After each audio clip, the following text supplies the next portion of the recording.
Welcome back, ladies and germs. We are one sleep away. One Sleep away. I am so excited. We are about to find out who was right, who was wrong. We're entering week 1. And let's not get overboard. I mean, week 1 is just week 1, but there are a lot of answers to questions we have all had over the whole entire offseason. We go through, we speculate who's going to be the 1, who's going to be the 2, who's going to get the usage, and we are about to find out. I'm so excited. The NFL season starts tomorrow. Then we got a Friday night game, and then we have all the games on Sunday and finishing it out on Monday Night Football with the Jets and the 49ers. That is going to be exciting. I mean, you've got... I mean, this is not fantasy football related, but you have two teams, the Jets and the 49ers, who are in a win-now situation, and both coaching staff and front office, not the front office, but managers have a lot of pressure on them.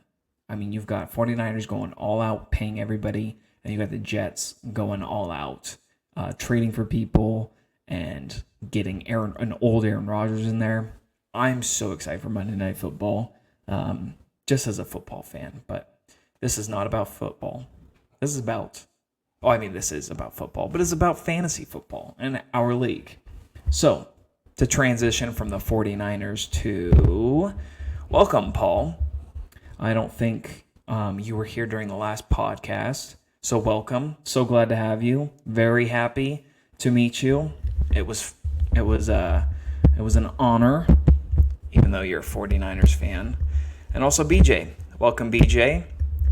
So glad to have you join. Another person that was in the shop gets to join us. Very exciting. I'm having technical difficulties here right now with my freaking mic. Okay, here we go. Okay. Welcome, you two. Just a disclaimer. I mentioned this last year, but I'll just reiterate to everybody. Nothing's personal here. I just like to talk shit. And I encourage you to poke back at me. BJ's entrance into the group, absolutely hilarious. Love that. Love more of that. Eric's picture the other day, absolutely hilarious. I completely forgot to show Amanda, so I will show her after this. But yeah, none of what I say is personal. It's all just for fun, and I hope I never cross a line. I don't intend to. I usually poke extra, as we saw last year. I do extra pokes to people that I know that can take it and who I love. So yeah, just want to throw that out there. Nothing I say here is right. I mean, honestly, nothing I say here is right. Did you see my team? I got the toilet bowl. And I actually intended on bringing that, but Amanda doesn't like my fantasy football stuff here, so I take it to work, and I proudly show it. And it's also a good reminder for myself for when I'm getting distracted with my actual work to go in and do some more research, see who I need to pick up, how to modify my team while I'm at work. So it's a good reminder. Like I said, I'm in business this year. And I'm very happy with my draft, and with that, I'm working on my transitions here. So, talking about my draft, we will be talking about the draft, everybody's draft. I'll be doing power rankings, and that will directly correlate with how I think you did on the draft. A lot of the times I am wrong, but I've had a few right moments. I'll go over some of those. I'll go over one of those. But yeah, I'll go over power rankings, the draft grades. I pulled up some past data from last year and kind of comparing, and I thought it was kind of interesting what the grades were last year compared to how it ended. So we'll go over that. I'll go over the biggest steals, who I felt really got a good steal in the draft, and then the biggest reaches. It's interesting. I have some people on both of those lists, so we'll find out about that. Some philosophy, a little philosophy. I will not be talking to the stars, so don't get it twisted. And then bold predictions to end it. And just a disclaimer, I didn't really prepare that well. I mean, I know what I want to talk about, but I don't have much time, and I wanted to get a podcast out before tomorrow, before the NFL season kicks off. And I intend on just doing podcasts once a week, probably Tuesdays. But just once a week, I feel like it's too much if I do more. I mean, if something like huge is coming up, or if it's just a weird week, I might do a couple times a week, but mainly just once a week, just to give you a heads up. But I would love to have more people on here. Last year we had Eric, Austin joined me. I wouldn't mind having some more people join. So, but wouldn't mind having Nate. Speaking of Nate, see, transition, let's go. I wanted to first look at this team.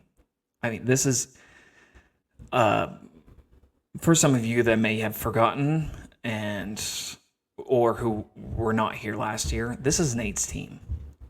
Look at how good this team is. You got Patrick Mahomes, Amon-Ra St. Brown, Mike Evans, Christian McCaffrey, Breece Hall. Jake Ferguson wasn't anything special, but he was still, I mean, he was a solid tight end to have in there. And Gus Edwards. Look at how good this team is. And here, I'm gonna stop sharing this. So I want you to take a mental picture of that. And now I'm going to transition over to our draft. And I'll have this up pretty much the whole time. All right. So if you don't remember, you have the first overall, Christian McCaffrey. He was on, oh, that's cool, highlights. He was on Nate's team. You have Breece Hall on Nate's team. And Amon-Ra St. Brown on Nate's team. We had 3 of the top 10 this year on Nate's team. And then the second QB taken off the board, also on Nate's team. And then I know Gus Edwards is he's down there. But last year, the guy had 13 touchdowns, rushing touchdowns. I was tied for 3rd. How did this guy not win? And this just proves to you that there has to be some kind of luck involved. And I'm not trying to take anything away from Austin as much as I would love to, but we all knew who the best team was last year. And I think that's why it probably stings so hard for Nate. I mean, props to Nate for coming back after that. That must have been a tough loss, but let's not get into that too much. But this just shows you, like, sometimes just having the best team doesn't always mean you're going to win. There's some luck involved. There's strength of schedule. Last year, Paul and BJ, I don't think you saw the last podcast, but I went over, just quick summary, I went over last year's playoffs. I think it was Whitney lost, or Dre lost. Mr. Organic lost their first playoff game by 3 yards, 0.3 points, or 0.2, but they had to have 0.3 points to win, and that would have completely changed everything to where Nate would have won. So, just because, I mean, if you're looking at another team, you're like, man, how is my team going to beat that? It doesn't matter. It's not always the best team wins. And last year it just proves that. And I could go over my teams in the past. There was one year I had Justin Jefferson, Christian McCaffrey. There was one year I had Devontae Adams when he had his best year, and Jonathan Taylor, along with other really good players. But there's a few times, and Nate, I feel the pain. I feel the pain because I've looked at my team and was like, what could I have done better? And there's nothing you can do. And that's just fantasy football. That's why we love it. That's why we hate it. It's a good time. But, all right, diving into the power rankings, I think we'll go from best to worst. because I have number 10 as maybe someone some of you may not be expecting. So I think, and I'm like I said, I try to be fair with this. I mean, obviously, I love my draft, but I'm not going to sit here and say, "Oh, I had the best draft." So I'm going to put Eddie at number 1. Eddie always drafts really well, but this year I think he just kind of really outdid it. Look at that team. The only concern I would have is Kyron Williams is reportedly returning punts, and I feel like that's going to be a little bit more of a split than what we've seen in the past. But we saw last year it doesn't take much for Kyron to score a lot of fantasy points, and that would really be my only concern for this team. Beyond that, like, shoot, and I'm still really salty about this pick, this Jonathan Brooks pick. If you look in the past, the first rookie running back off the board has gone in like the first 3 rounds. But this year, you're able to grab him in, what is that, the 1, 2, 3, 4, 5, 6, 7, the 8th round. And yes, he's injured, but once he gets back, you don't win a championship in week 1 through 4. And so when he gets back and he gets, we saw it last year with Breece Hall. He didn't start off strong, but he ended strong, and I think that could be Jonathan Brooks. So I see no weakness in this team. The only thing I can see, I don't know. This team is just solid. I have nothing bad to say about this team. I tried to find something. The only thing I could find is on Karen Williams. Austin was calling him Karen Williams. So I'm going to call him Karen Williams from now on. But yeah, number 1, easy, Eddie. Number 2, and I struggled on 2. There's a few guys. I got Dre 2 and 3. Both Dre and Dre. But Mr. Organic is Dre team 1. I call him Mr. Organic because he had a organic sweatshirt on last year. I thought it was funny. But if you look at this team, Christian McCaffrey is a cheat code. I think there's big injury concerns. The guy has a lot of miles, and he's on that age cliff of age 28. So I'm concerned on that. But if he stays, I'm doing these power rankings based off of no injuries, because I don't like to speculate injuries when I go through power rankings. I take it into account when I'm drafting, but not when I'm doing power rankings. Devon Achane could be the RB1 if he gets the workload. You saw it last year. The guy's so fast, and Alvin Kamara just gets dink and dunked all day long, has no competition. And then you pair that with Mike Evans, Amari Cooper, who's always solid, and then this is one of my favorite picks, Rashee Rice. That can be the number 1 wide receiver for Patrick Mahomes, and you're getting him in the 7th round. And then you pair that up with, in this league especially, rushing quarterbacks are so important, and he snagged Lamar Jackson. So, the only weakness I see is his tight end, but even then, he's got the tight end for the Cincinnati Bengals, and that is a pass-heavy offense. And Joe Burrow this is his first year getting a full training camp in, so I'm excited for that team. I actually kind of wish I would have drafted Joe Burrow, but it is what it is. But yeah, that's the only weakness I could see. And I don't like the Russell Wilson pick, but he's better than Elijah Mitchell.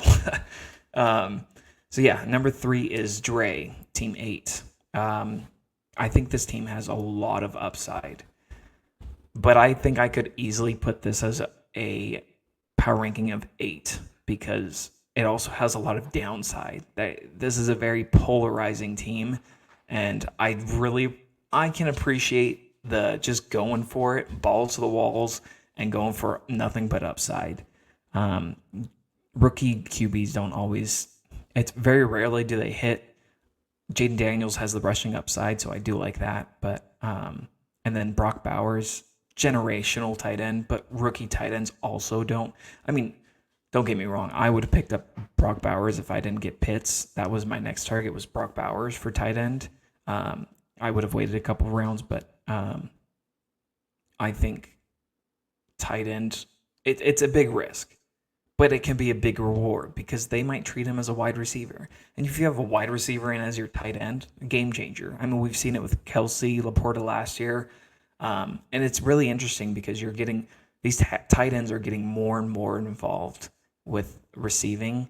So you're seeing overall their value go up. And another thing I wanted to mention off topic of power rankings, I feel like in the past, I mean, I'll go and look, but in our drafts, usually quarterbacks get taken round 2 and then go flying off the board in round 3. That did not happen. A lot of people were really patient. And I just feel like that's kind of showing you how our league is evolving. I've always kind of, unless, like, in my opinion, Anthony Richardson has a huge upside.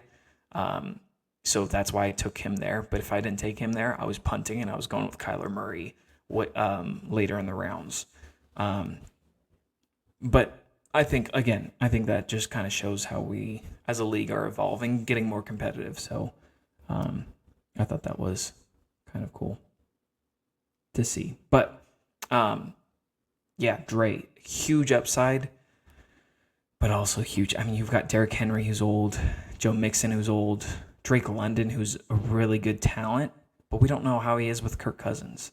Cooper Kupp, who's been reportedly the number 1 for that team, but we also saw last year, I mean, I saw firsthand, the guy was not that good.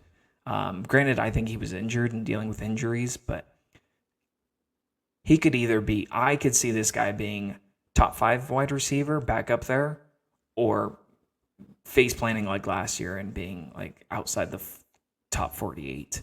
And then George Pickens, godly talent, questionable quarterback. David Montgomery, is he going to be mopping up those touchdowns again?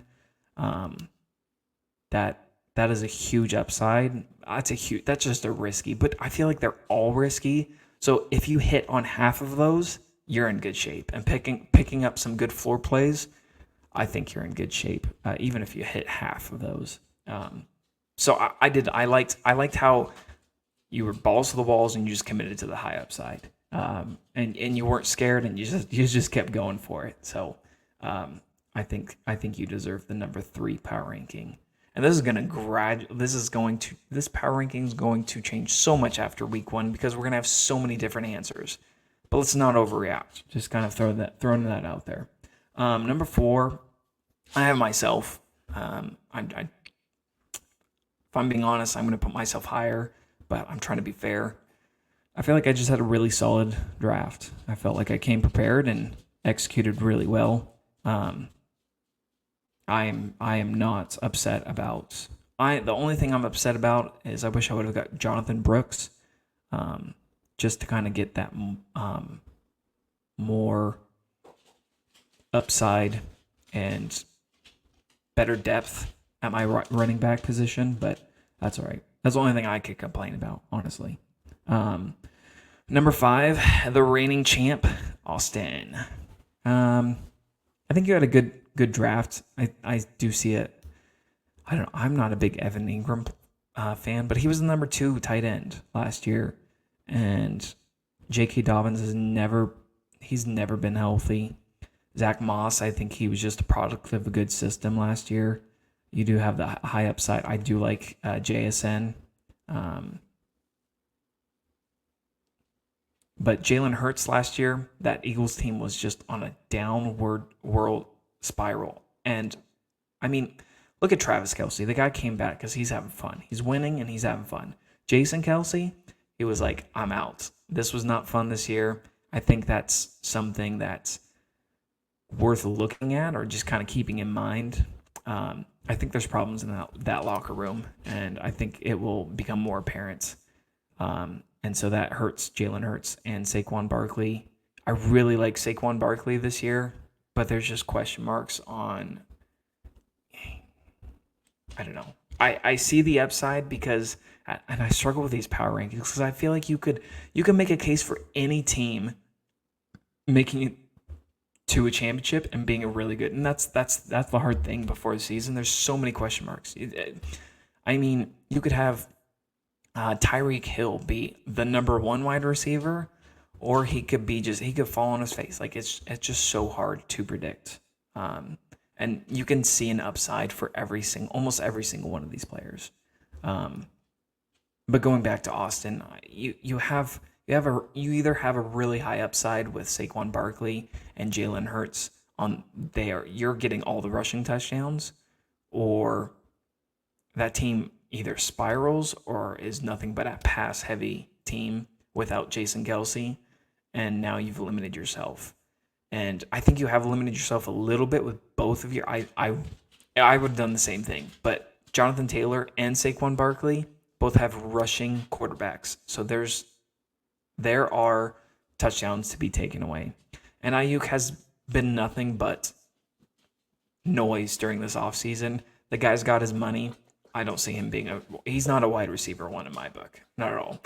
No offense, Paul. Like I said, this is all just my opinion. I don't mean to bash on your 49ers. But I do like Deebo Samuel this year. Next up, I think Whitney. Whitney had, I would say, this. She's number 6 in my power rankings. I think a very solid draft. I would definitely change Matthew Stafford pick. I like him. I think he's underrated.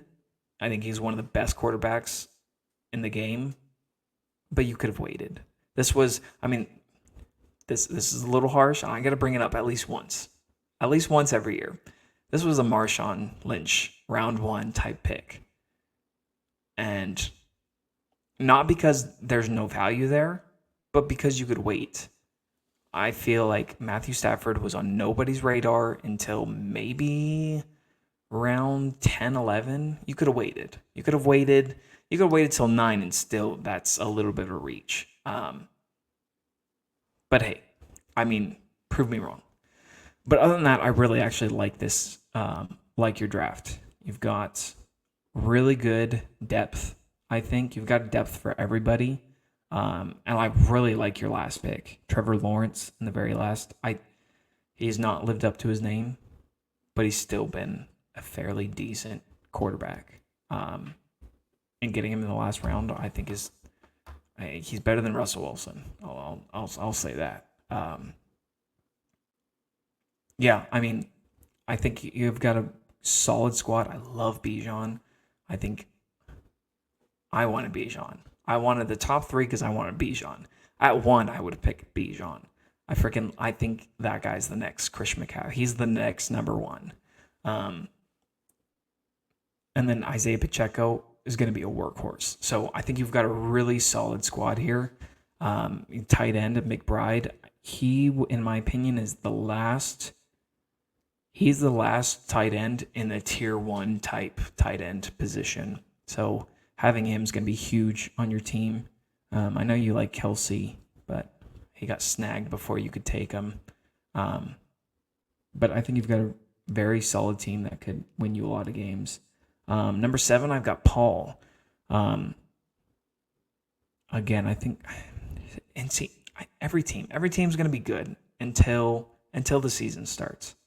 And I think Paul just did a really good job of. I really like the back half of his draft. I like the Jahmyr Gibbs. Not the biggest fan of Travis Kelce, but I could see it. The guy's been a game changer for how long? Aaron Jones. I'm not the biggest fan, but the guy has had nothing but good games. And then I actually listened to a podcast today, and they talked about Stephon Diggs, and it sounded like the guy just kind of gave up during the second half when he did not. So I don't think it was all him. I don't know. I think he partly gave up / they took him out of the script. And so I think, I don't know. I'm now kind of becoming more of a believer on Stephon Diggs after what I heard today. I know he talked on a podcast, I think Amon-Ra St. Brown's podcast, and it just sounds like they gave up on him and they just took him completely out of the script, and it really wasn't his fault. I think he's still an elite wide receiver, and getting an elite wide receiver in round 5 is huge. along with McLaurin, finally has what looks to be a good QB. So I think you've, like I said, got a solid squad. We'll see. And then I think Justin Herbert, that's a sneaky pick. I don't know. I go back and forth on this one. I had Justin Herbert in a league last year, not this league, but in a different league. I thought he was going to be just godly good. Nothing. Just completely disappointed me. But the guy is elite. Taking him there, the only person I would take above him, Joe Burrow, and Kyler Murray. But yeah, I definitely see a path, and I love the Odunze pick as well. Number 8, Nate. 8 for Nate.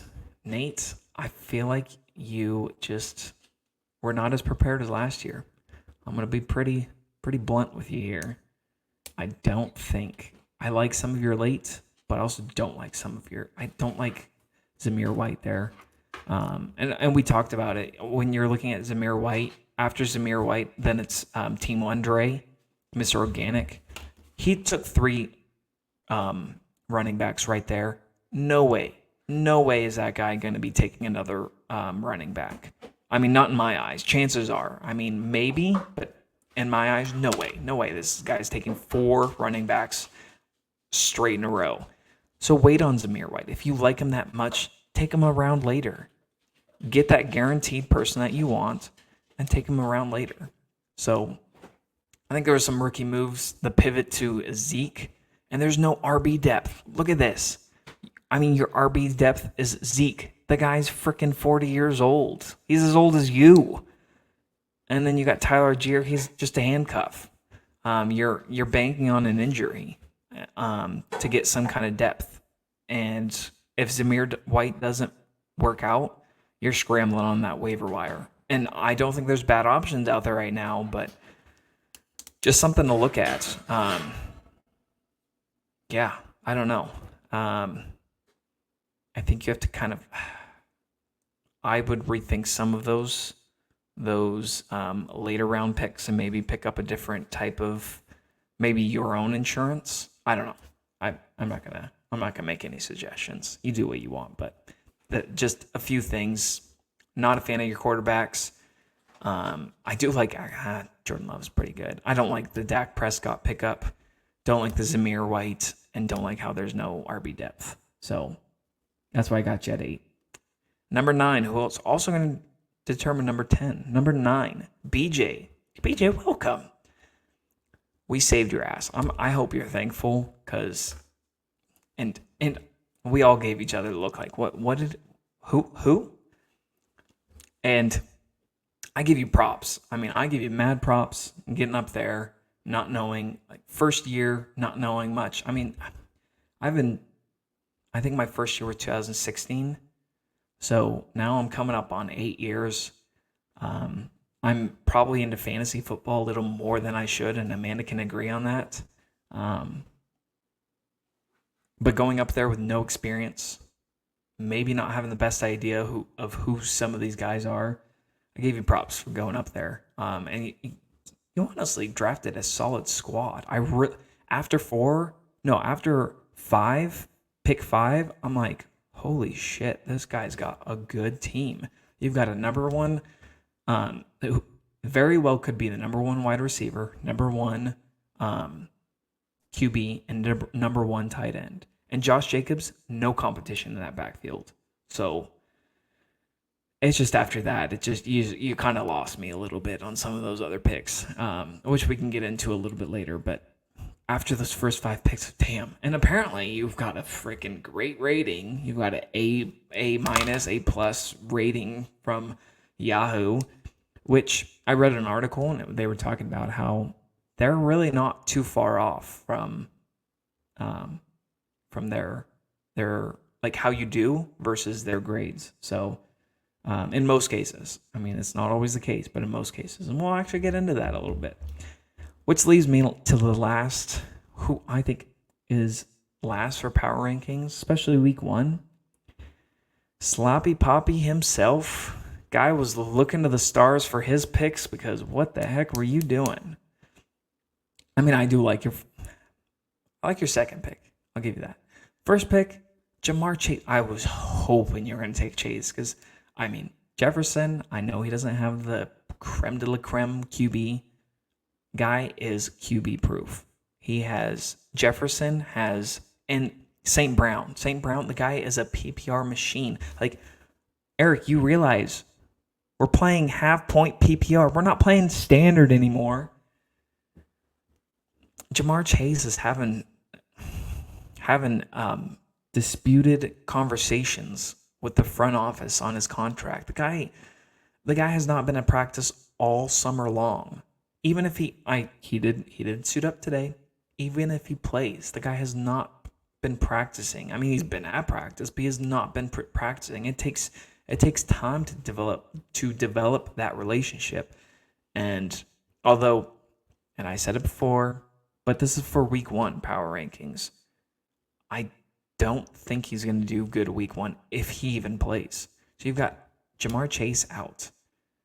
You picked up Laporta way too early. The guy's going to have regression. I understand the pick because you want to get that number 1 tight end, but look how Jameson Williams has been like turning it around at camp. You've got Jahmyr Gibbs getting more involved. You've got Amon-Ra St. Brown. There are so much targets out there. Now, I think Amon-Ra St. Brown is safe. Like, that is the number 1. But with the emergence of Jameson Williams and just how many touchdowns he had, there's going to be regression there. Rachaad White, one of the most inefficient running backs, and they lost their offensive coordinator, which I think was a reason why Baker did so well, and that directly affects Rachaad White because of how many receptions. Now I think he'll get the volume, but I don't know. I don't see that being a good 4th round pick. I would have gone Josh Jacobs well before Rachaad White, well before him. So I think you missed there. And then Stevenson, that team is so bad. They're gonna have to throw it because they're always gonna be behind. Don't like that pick. Swift, towards the end of last year, wasn't even that good, and that's the best O-line. And now he's on the Chicago Bears. And then, okay, this is, and I'll get into the biggest reaches. I underlined this one because this is the biggest reach of the draft. Caleb Williams. What are you doing, my guy? I get that you like the talent, but this is not a dynasty. This is not a keeper league.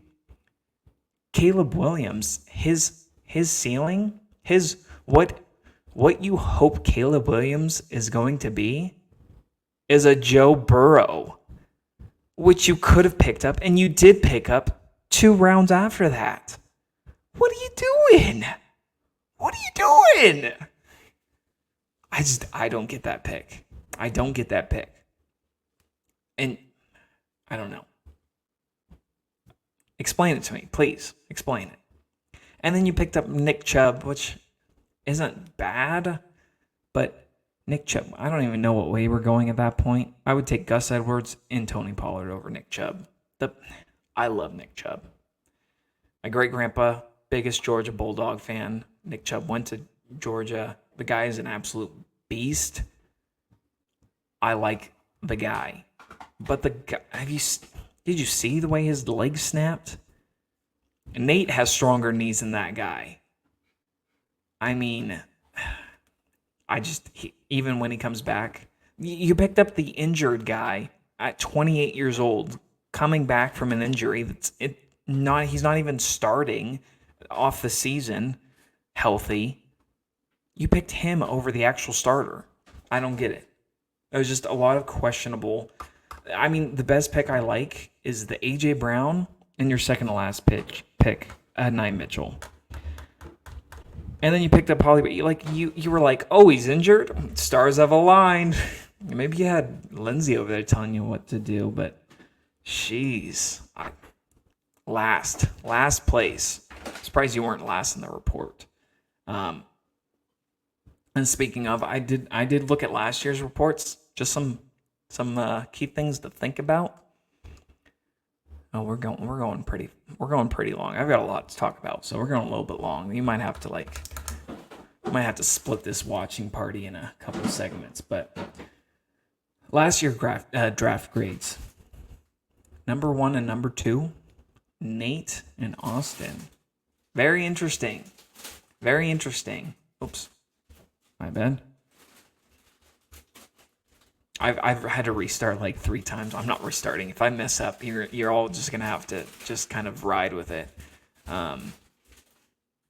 But yeah, if we go off of last year's draft grades, that means BJ and Eddie.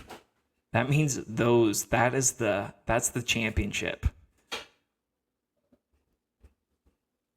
I want to say I can't see that, but honestly, I could see that. Like I said, I could see a path for every team. And BJ's team is not as bad as I initially thought. So we'll see. Other interesting things. Last year, last place was an F, and I think Fs are like, if you have an F, it's going to be a tough season for you. And this is what a draft grade. You don't win the championship at the draft.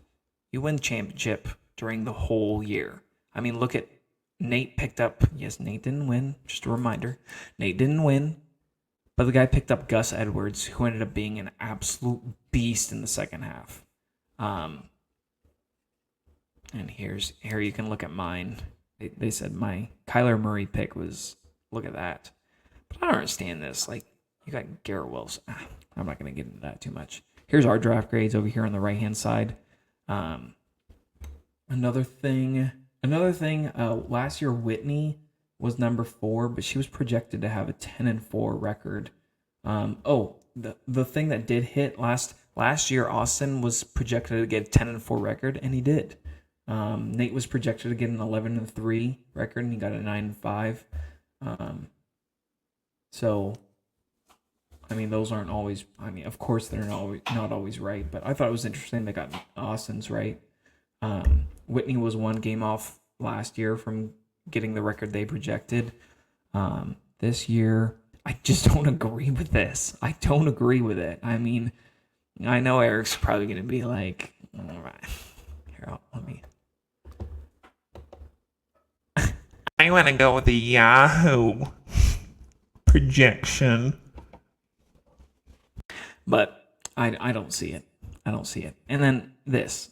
All right. You don't have Austin, you need to fix your name. You don't have Kyle Pitts anymore. A suggestion for your team name, the Spotted D.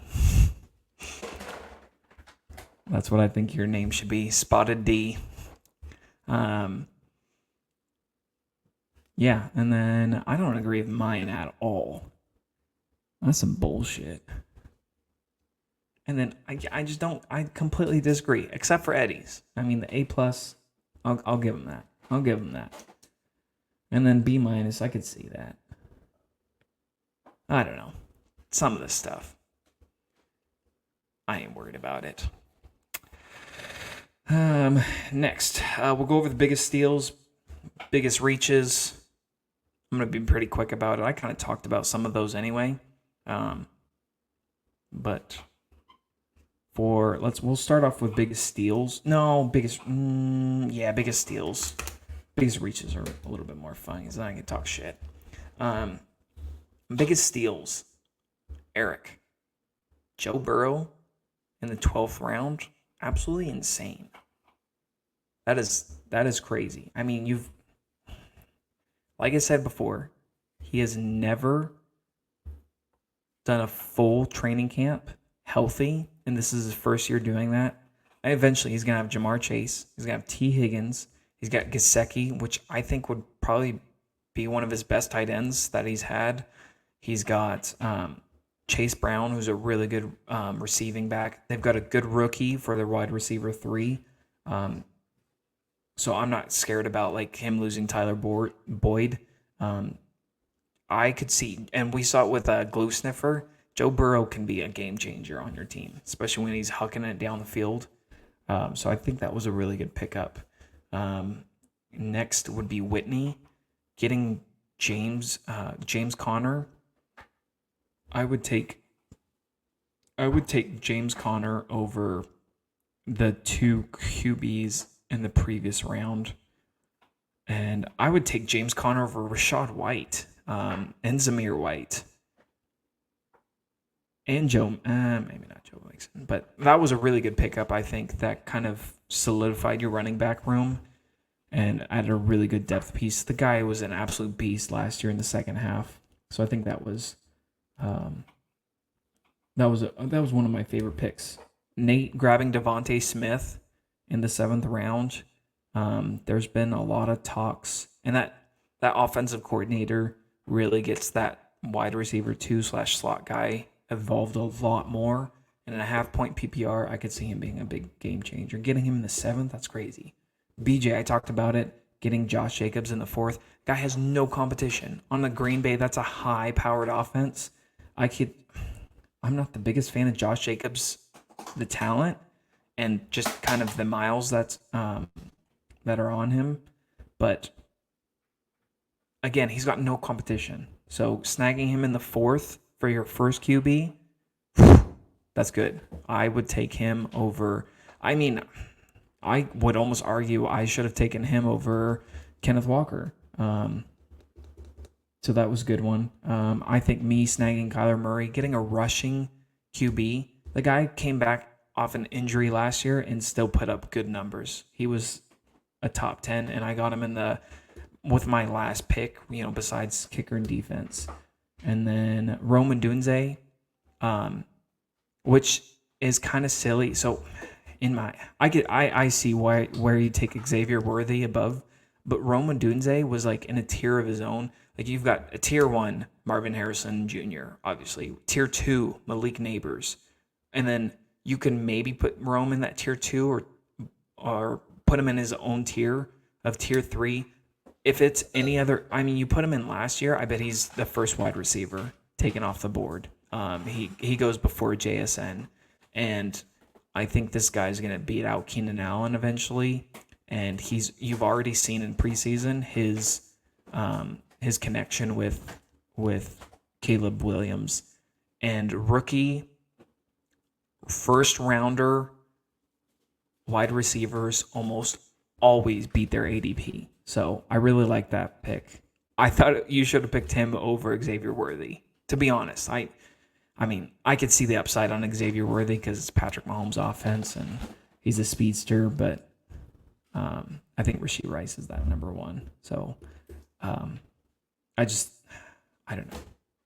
I get it, but Roman Dunze was the number 3 wide receiver by far. So grabbing him there, that's crazy. He could be like, maybe not this much, but like a Jamar Chase where you get him in the, where did you get him? 1, 2, 3, 4, 5, 6, 7, 8, 9, 10. 10th round. Jamar Chase went, I think, in the 8th round, ended up being a top. I could see Roman Dunze being a solid wide receiver too. And then my favorite pick, Rashee Rice in the 7th. If it was not for his suspension talk, which he's not going to get suspended this year, he's easily going in that 4th round. And he's the number 1 for Patrick Mahomes. How did he fall that far? If I have any regrets, other than Jonathan Brooks, is not grabbing Rashee Rice as my 4th. Over, I don't know what way that was going, but I just think he has to be. He was a target hog, and granted, he didn't have some of those other weapons like Hollywood Brown and Xavier Worthy, but guy's gonna be a stud, and you got him in the 7th round. The guy could easily be a top 10 pick next year, barring any kind of suspension. But those are my steals, and that's my biggest steal. And then biggest reaches, Travis Kelce. The guy's just old, wasn't producing like he normally does, and last year he was overdrafted. So I don't get taking him in the 2nd round. But if he plays well, plays how he has in the past, worth it. I just felt like it was a little premature. But I also get it, because when you're on the one end, no way Travis Kelce's making it back to you. Eric probably would have grabbed him instead of Laporta Potty. I already talked about it, Whitney with Matthew Stafford. And then Nate totally pivoted up there, taking 4 hours looking for Raheem Mostert. Didn't realize he just got snagged right in front of him. He pivoted, panicked, picked up Zeke. No one was going for Zeke. You could have got Zeke. You could have picked him off the waiver wire. Nobody's taking that guy. And then Charbonnet, I feel like that was a little premature. If Kenneth Walker gets injured, that's a steal. But I don't think you can bank on injuries that early. I think your Tony Pollard pick he's going to produce more than Charbonnet. But I do like our offense this year, Seahawks offense, that being.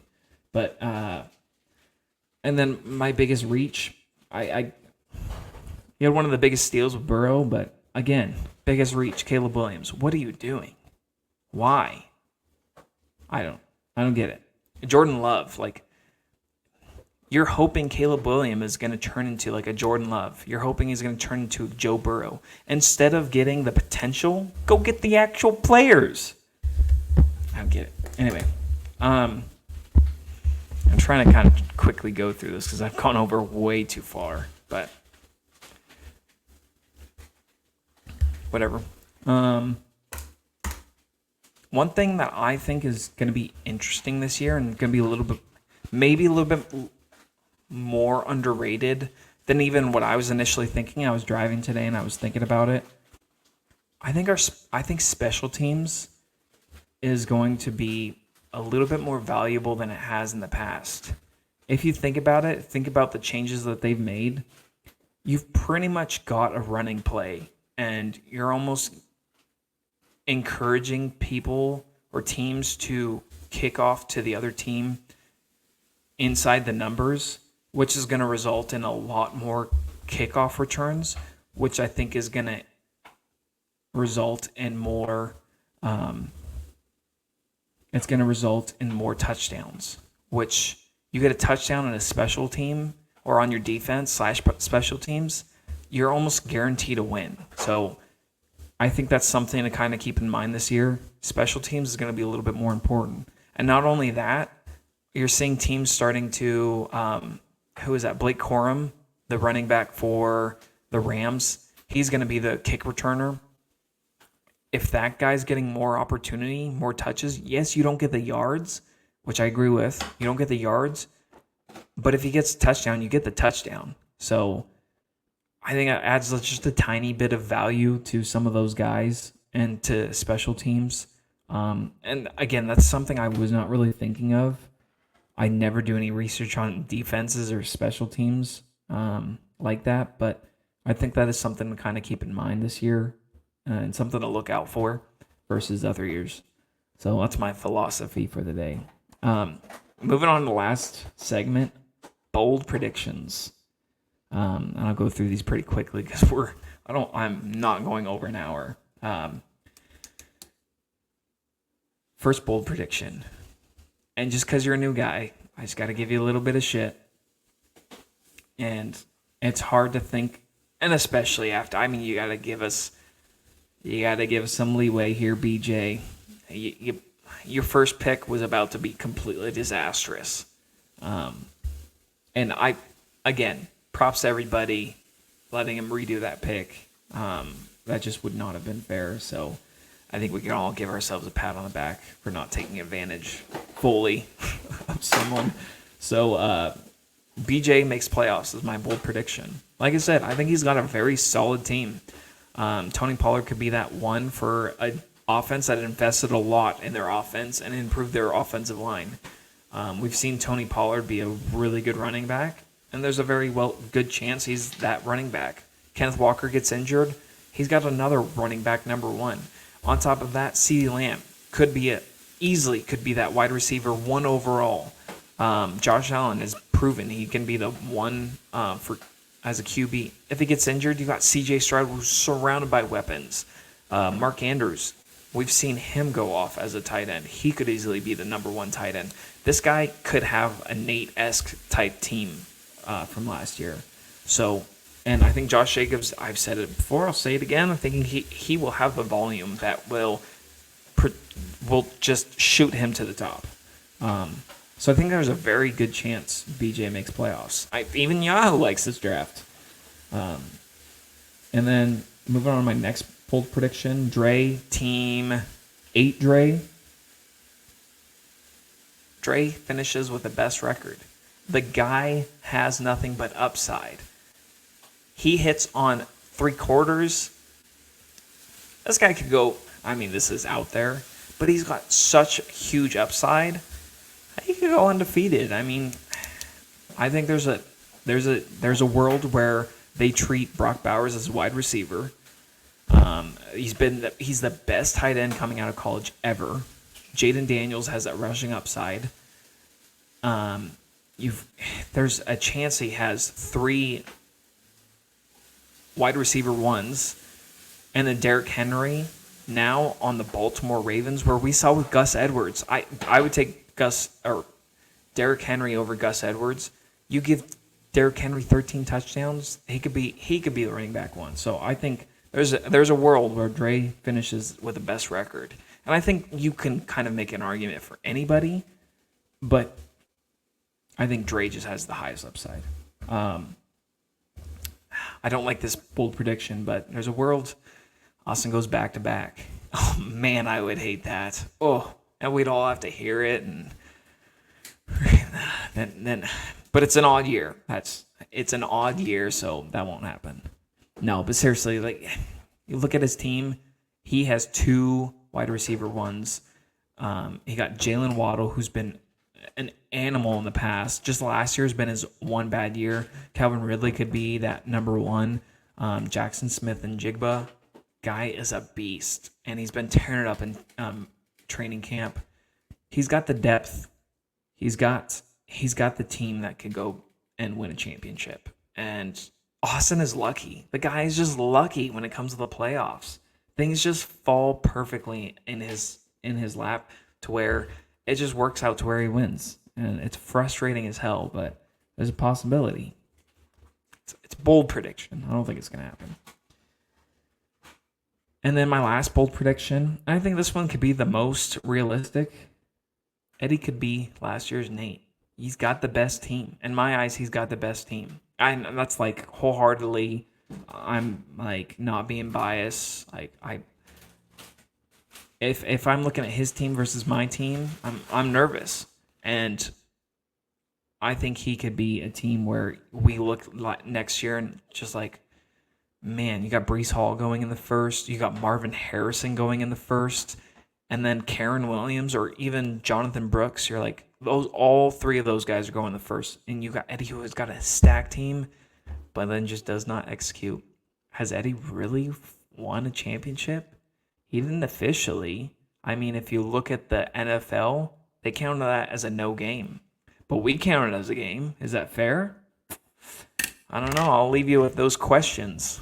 I'm going to wrap this up because this is a long-ass podcast. And appreciate if you guys are still listening. If you're not, I understand. I'll see you guys next week. Good luck to everybody. Good luck to everybody except for Eric, Eddie, and Austin, because I want a new championship this year. I mean, I want to be championship. I will be championship, but if I'm not, I want a new championship this year. I want a new champion. So good luck to everybody except for Austin, Nate, and Eric.